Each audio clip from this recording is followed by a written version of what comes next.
নমস্কার বন্ধুরা, ইন্দ্রাণীস কিচেনের আরও একটা নতুন ভিডিওতে সবাইকে স্বাগত জানাই। তো আজকে আমি ফুলকপি ভাপা রেসিপি শেয়ার করছি। আর আজকের এই রেসিপিটা কিন্তু সম্পূর্ণ নিরামিষ পদ্ধতিতে বানাচ্ছি। গরম গরম ভাতের সাথে খেতে দুর্দান্ত টেস্টি হয়। তো চলুন ঝটপট দেখে নিই কীভাবে বানাচ্ছি আজকের এই রেসিপিটা বানানোর জন্য আমি এখানে ফুলকপি নিয়েছি। অর্ধেকটা ফুলকপি দিয়েই কিন্তু আজকে আমি ভাপাটা তৈরি করব।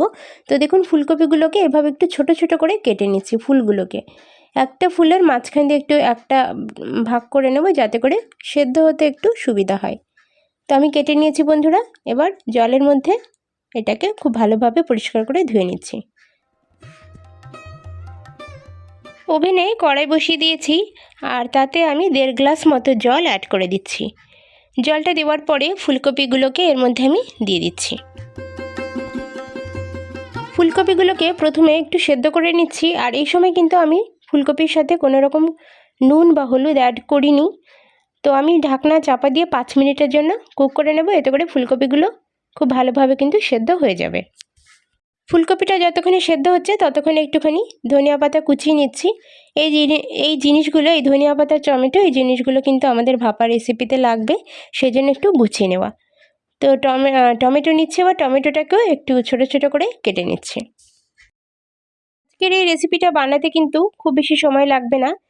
শুধুমাত্র জিনিসগুলো গুছিয়ে হাতের কাছে রাখলে কিন্তু ঝটপট রেসিপিটা তৈরি হয়ে যাবে। তো দেখুন টমেটো এবং ধনিয়া পাতা আমি কেটে রেডি করে নিয়েছি। আর এদিকে কিন্তু ফুলকপিটাও কিন্তু আমার সেদ্ধ করা হয়ে গেছে। ফুলকপিটা একটু ভালোভাবে সেদ্ধ করে নিতে হবে। মোটামুটি 100% সেদ্ধ হয়ে যাবে, তারপরে কিন্তু নামিয়ে নিতে হবে। তো দেখুন ফুলকপিটা কিন্তু খুব ভালোভাবে সেদ্ধ হয়ে গিয়েছে। এই পর্যায়ে এসে আমি ফুলকপিটাকে নামিয়ে ঠান্ডা করে নিচ্ছি। ফুলকপিগুলো ঠান্ডা করার জন্য একটা প্লেটে নামিয়ে নিয়েছি। আর এই অবস্থাতে কিন্তু খেয়াল রাখতে হবে ফুলকপিটা যেন খুব ভালোভাবে সেদ্ধ হয়ে যায়। সেদ্ধ হয়ে গেলে তবেই কিন্তু ফুলকপিটাকে নামাতে হবে। এবার কড়াই আমি বসিয়ে দিয়েছি ওভেনে। আর কড়াইটা যখন খুব ভালো করে গরম হয়ে গিয়েছে, তাতে আমি সর্ষের তেল অ্যাড করে দিয়েছি। আজকের রেসিপিটা আমি কিন্তু সর্ষের তেলেই করব। আর যে কোনো ভাপা রেসিপি সর্ষের তেলেই ভালো লাগে। তো তেলের মধ্যে সামান্য একটু হলুদের গুঁড়ো অ্যাড করে দিয়ে ভালোভাবে মিশিয়ে নিলাম। এবার দেখুন সেদ্ধ করে রাখা ফুলকপিগুলো তেলের উপরে এভাবে একটু দিয়ে দিচ্ছি। দিয়ে ফুলকপিটাকে হালকাভাবে একটু নাড়াচাড়া করে বেশ একটুখানি ভেজে নেব। এতে করে ফুলকপিটার যে ভাপা রেসিপিটা আমরা বানাবো, তাতে কিন্তু ফুলকপিটার টেস্ট অসাধারণ আসবে। তো অবশ্যই আপনারা একটুখানি তেলের ওপরে সেদ্ধ করে নিয়ে তারপরে তেলের ওপরে ভেজে নিয়ে ভাপাতে বসিয়ে দেবেন। তাতে কিন্তু রেসিপিটার টেস্ট আরও অনেক বেশি ভালো আসবে। ফুলকপিটা কিন্তু খুব বেশি ভাজার প্রয়োজন নেই, মোটামুটি একটু কালার পরিবর্তন হলেই আমি নামিয়ে নিচ্ছি। নামিয়ে একটা প্লেটে তুলে রাখছি। এবার একটা মশলা রেডি করে নেব। আর তার জন্য শিলের ওপরে দিয়ে দিলাম 1 টেবিল স্পুন মতো সাদা সর্ষে, আর দিয়ে দিচ্ছি 1 টেবিল স্পুন মতো কালো সর্ষে। একই সাথে দিয়ে দেব 1 টেবিল স্পুন পোস্ত, আর তার সাথে 2টো কাঁচা লঙ্কা। তবে এখানে আপনারা চাইলে কিন্তু যে কোনো একটা সর্ষে, অর্থাৎ সাদা সর্ষে অথবা কালো সর্ষেও ব্যবহার করতে পারেন একটু বেশি করে, মানে 2 টেবিল স্পুন মতো সাদা সর্ষে বা 2 টেবিল স্পুন কালো সর্ষে সেক্ষেত্রে দিতে হবে। তো সামান্য একটু জল অ্যাড করে দেবো। আর শিলনোড়াতে এই মশলাটা খুব মিহি করে বেটে নেব। আমি শিলনোড়াতে বেটে নিচ্ছি।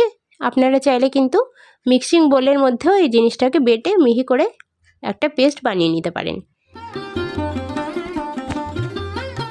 আমার কিন্তু মশলাটা বাটা কমপ্লিট হয়ে গিয়েছে। তো এবার এটাকে আমি একটা বাটির মধ্যে ব্যবহার করার সুবিধার্থে তুলে রাখছি।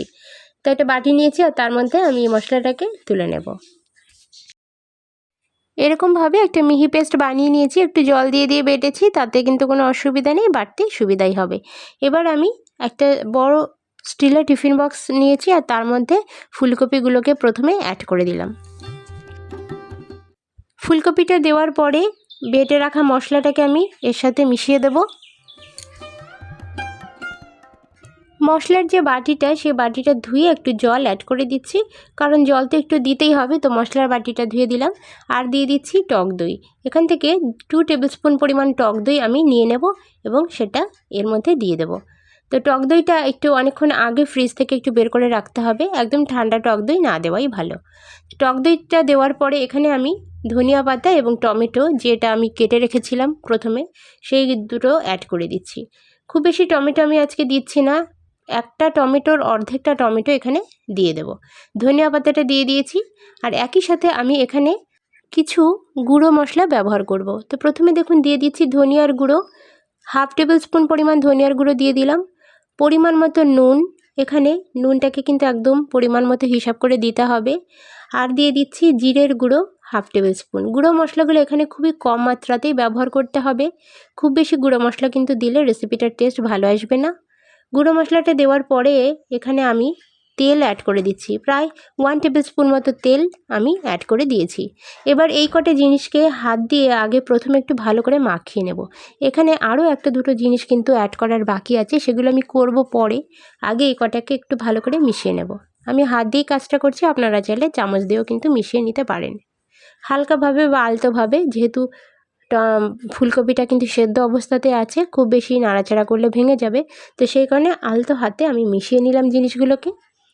এবার দেখুন এখানে আরও যে জিনিসগুলো আমি অ্যাড করছি সেগুলো হলো, সামান্য একটু হলুদের গুঁড়ো অ্যাড করে দিচ্ছি, যেহেতু হলুদটা আমরা যখন ভেজেছিলাম ফুলকপিটা তখন দিয়েছিলাম, তাও একটুখানি অল্প একটু করে দিতে হবে। আর দিয়ে দিচ্ছি কালারের জন্য কাশ্মীরি রেড চিলি পাউডার, সুন্দর একটা কালার আসবে যদি কাশ্মীরি রেড চিলি পাউডারটা দেওয়া হয়, তো তার জন্য আমি দিয়ে দিলাম। আপনারা চাইলে এখানে লঙ্কার গুঁড়োটাও কিন্তু দিতে পারেন। সামান্য একটু জল দিয়ে জিনিসটাকে একটু মিশিয়ে নিলাম। তো একটু 2 টেবিল স্পুন পরিমাণ প্রায় জল অ্যাড করে দিয়েছি, জলটা দিয়ে হালকা হাতে একটু মিশিয়ে নিয়েছি। এবার টেস্টের ব্যালেন্সের জন্য এখানে আমাদের আরও কিছু জিনিস অ্যাড করতে হবে, সেগুলো দিলে কিন্তু পারফেক্ট টেস্ট আসবে। তো কী কী জিনিস অ্যাড করছি দেখে নিন। 2টো কাঁচা লঙ্কা আমি দিয়ে দিচ্ছি চিড়ে, কাঁচা লঙ্কা দিলে ফ্লেভারটা খুবই সুন্দর আসে।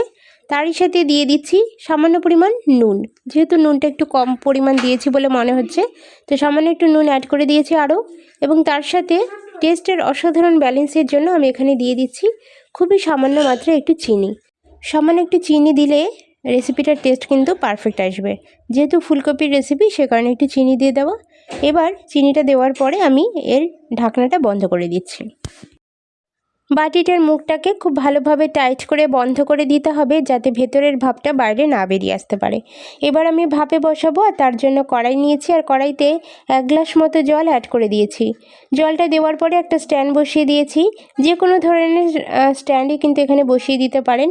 আর এখানে পরিমাণ এতটাই জল দিতে হবে যাতে করে বাটির তলার পোর্শনটা জলের মধ্যে ডুবে থাকে। তো দেখুন বাটিটা দিয়ে দিয়েছি, আর আরও একটুখানি জল আমি দিয়ে দিচ্ছি যাতে করে বাটির তলার পোর্শনটা জলের মধ্যেই ডুবে থাকে। তো সামান্য একটু জল আমি অ্যাড করে দিচ্ছি বন্ধুরা। জলটা দিয়ে আমি এইভাবে চাপা দিয়ে রেখে দেব, যেহেতু বাটিটা যাতে নড়াচড়া না করে সেই জন্য একটা ভারী কিছু দিয়ে আমি চাপা দিয়ে দিচ্ছি। আর এভাবে 15 থেকে 20 মিনিট আমি ভাপেই রেখে দিয়েছিলাম, গ্যাসের ফ্লেমটাকে হাই টু মিডিয়াম রেখে। আফটার 15 মিনিট পরে ফিরে আসছি। বাটিটাকে ঠান্ডা করে নিয়ে এবার আমি খুলে দেখাচ্ছি বন্ধুরা, দেখুন কত সুন্দর দেখতে হয়েছে, আর গন্ধেই চারিদিক মোমো করছে। ফুলকপির একঘেয়ে রেসিপি ছেড়ে একদিন হলো অন্তত এই শীতে এই রেসিপিটা বানানোর অনুরোধ রইল। ধন্যবাদ সবাইকে আজকের ভিডিওটা সম্পূর্ণ দেখার জন্য। দেখা হচ্ছে পরবর্তী ভিডিওর সাথে, ততক্ষণে যেন সকলে খুব ভালো থাকুন, সুস্থ থাকুন। Thank you.